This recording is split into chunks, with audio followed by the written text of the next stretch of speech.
Hola, bienvenido o bienvenida a nuestro canal de YouTube de Asesoría Educacional. Suscríbete y dale a la campanita para que te lleguen las notificaciones cada vez que publiquemos un nuevo video de nuestra serie. Y vamos a comenzar. En este video tutorial vamos a aprender cómo convertir el texto que se encuentra en una imagen a texto editable. Puede ser un texto escaneado o puede también ser una foto tomada a un texto desde el celular o en general cualquier formato de imagen almacenada en un dispositivo. La manera más fácil para esto y gratis es utilizando las aplicaciones de Google. Para esto debemos tener creada una cuenta de Google o también llamada una cuenta de email. Abrimos nuestro explorador con nuestra cuenta de Google y vemos en los punticos que aparecen las aplicaciones de Google. Vamos a Drive, damos clic derecho y decimos subir archivo. Escogemos nuestra imagen.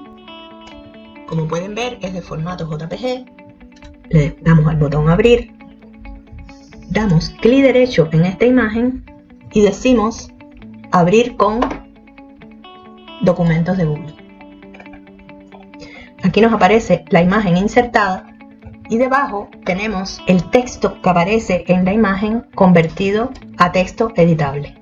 Podemos eliminar la imagen para que nos quede solo el texto y decimos archivo, descargar.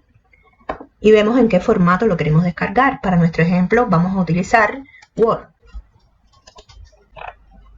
En nuestra carpeta descarga nos aparece un documento en Word con el texto que aparecía en la imagen. Podemos editarlo, cambiarlo, etc. Hasta aquí nuestro tema de hoy. Nos vemos en el próximo video. Si les gustó nuestro contenido, suscríbase a nuestro canal y dele a la campanita para recibir notificación de los próximos videos de esta serie. Y déjenos en los comentarios qué contenidos desea ver o alguna duda sobre el contenido de este video.